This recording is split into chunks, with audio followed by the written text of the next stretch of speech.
Good morning, guys! Ayan, dahil araw-araw kaming lagi nagpapak almost 4 a.m. Actually, mga ilang beses ng 4 a.m. na kami matapos ng pagbabalot. And hindi kami nagrereklamo dyan, syempre, of course, dahil blessings natin yan. But we deserve a lechon belly from Lechonero Davao! Syempre!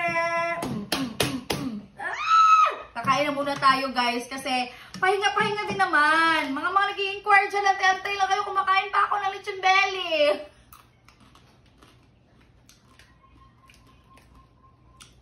Ano suka to sa kanila?